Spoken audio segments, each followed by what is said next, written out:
completely reinvented myself twice in my life. First, I was on the track to get a scholarship to play Division I hockey as a goaltender, and I gave it all up. Second time, I was a Canadian Country Music Association Award nominated artist 2 times around, having met with every single major label in Nashville, and I gave it up. The reason I did that was because I knew who I was. The reason I did that was because I was not living in an aligned way with who I really wanted to be. And now, having gone through that process twice, I have a framework that if you are looking to reinvent yourself, come out of the chrysalis, if you will, turn yourself from a caterpillar to a butterfly, this is the way to do it. I call this the RISE framework. And here's how it works. It's super simple. Now, RISE is to rise to the new identity, to the new version of yourself that you were longing to be. And here's what it stands for. First, R is for relationships. The first thing that you are going to do once you identify where you want to be, where you want to go, who you want to be, you need to figure out the people that are already doing that thing. You need to find an association. You need to find a community. You need to find a group. You need to find people that can help you fast track getting from where you are to where they are. They've already done it. They know the roadmap. They know what it takes. So the first thing you need to do is build relationships within that space. A perfect example for me was once I knew that I was done playing hockey. That was over. That was a previous chapter, and I was turning the page onto the next chapter. I knew that I needed to find people that were doing the thing I wanted to do. So the first thing I did was I bought a delegate pass to the Canadian Country Music Awards, and I attended that, and I networked my butt off. I shook as many hands as I could. I built as many relationships as I could, and I kept those relationships going and communicating and networking with those people after the event even. The second thing is information. Now, information is the resource that is the easiest to tap into. In 2025 and beyond, there is so much information on the internet that is on your phone. You can pick this thing up and you can get the answer to pretty much any question, especially with AI, which is wild. I didn't have AI when I was doing all of this, but now that it's here, you can get any question you want like that. The best $20 that you will ever spend is on a book to help you learn something. I was blessed with a father who instilled the value of lifelong learning in me at a very early age. And on my drive to high school, I was listening to the Personal Power cassette tape set that looked like a giant encyclopedia that you opened it up and there was like 24 cassette tapes in there. And I would listen to them in my green 2004 Nissan Pathfinder on my way to school in high school, listening to that positive energy, those positive words, and taking what I could in that moment and applying that to my life has made a big difference. But I have read countless self-help books, personal development books. I read books about songwriting. I read books about how to perform on stage. Tom Jackson, who worked with Taylor Swift early on in her career in order to build an incredible show. I read as much as I possibly could, and I still do till this day. Finding the information that you are wanting to gather, you're wanting to learn, you're wanting to absorb. And again, it's similar to relationships. The information is coming from people that have already done what you're wanting to do. You probably just can't shake their hand and meet them in the same accessible way that building relationships within your community, within your locale can. So I is information. S is for steps. You need to take the steps needed to get to the goal. You can't jump the chasm. You have to take one step at a time. If you don't know how to write a song, as an example, you need to learn about how to write songs, maybe build relationships with other songwriters, and then you need to take the step, which is write your first song, write your first verse, figure out the structure of songs. Just take the steps needed in order to get there. You're not going to get a number one song without having written a song. You need to take those steps. And it's one step at a time. This isn't going to happen overnight. You have to put in the work, regardless of what new identity, what new goal, what new thing you're trying to build and do. You need to take individual steps to get there. Now, E in the formula here is evaluate.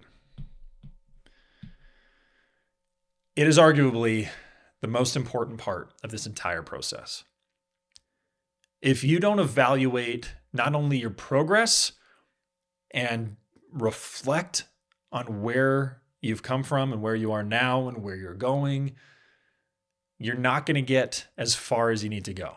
Because if you look back over a 6-month period and you are still in the same place that you were before, you're likely not putting in the right inputs to get the outputs that you're looking for. So you need to evaluate whether the action that you're taking is getting you to where you want to be. The next piece of evaluate is evaluating whether this is exactly what you want. Life is short, and we only have one of them. This is the only show that you will ever play in this lifetime. In each chapter, you get to write it. You get to write the chapter. You get to write the meaning of that chapter. I've had 2 incredibly tough conversations with my parents in my life. The first one was with my dad when I had decided that I was moving on from hockey. He had invested not only an insane amount of money and time, but also emotional investment in me, in my journey, in what I had communicated as my goal, which was to play in the NHL, was to be a starting goaltender, was to get a scholarship to a Division I school. And I was on the track to accomplish at least some of that. And I picked up the phone. I remember it clear as day. I was sitting on the bed in my billet's house, bawling. I was a puddle because I knew that this would break a little piece of him by saying, I'm done. That's it. I'm going to finish the year. I'm going to move on. And it was really tough. But I was so confident in my gut after having evaluated where I was going over the next 5 to 8 years of my life, knowing what that was going to be and realizing that it fell short of the life I wanted. It really did. And once I had that answer, I was convicted. I knew what I needed to do. I knew I needed to move on, move forward. And that's when it came down to, I had to build relationships, find information, take the steps required to get to the next place, which was build a country music career. I never hit that goal, but I had a goal that I was going to play on the Opry stage by the time I was 25. It didn't happen, but that was on my mirror. And I like to think that if I would have continued moving forward with the music piece, that our band definitely could have done that. But that was the second hardest conversation I had to have with my parents was with my mom.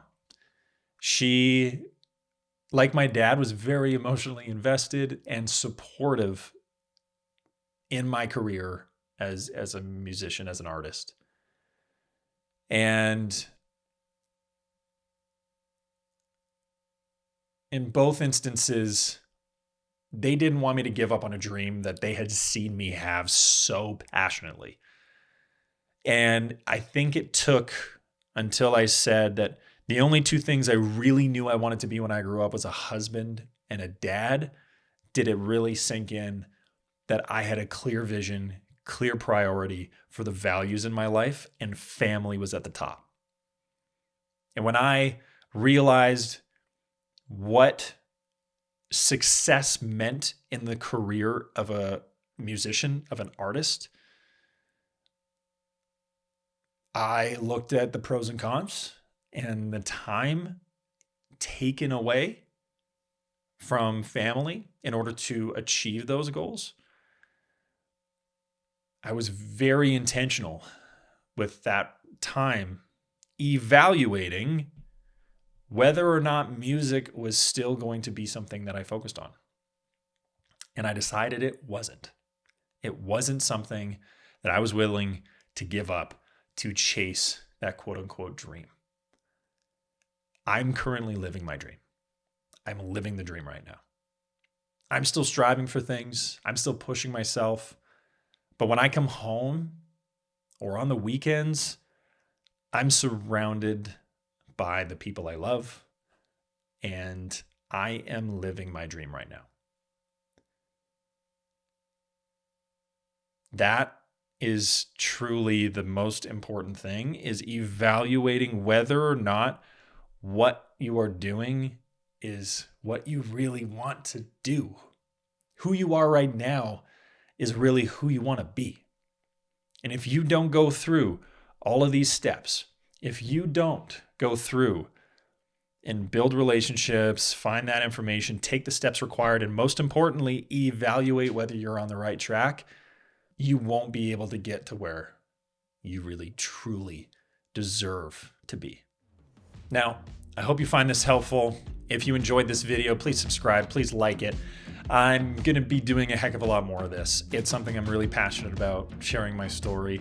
And if you have a story that you have personally gone through of reinvention, becoming the new version of yourself, I'd love to know, what have I missed in my framework that you have found to make a massive impact on getting to where you want to be?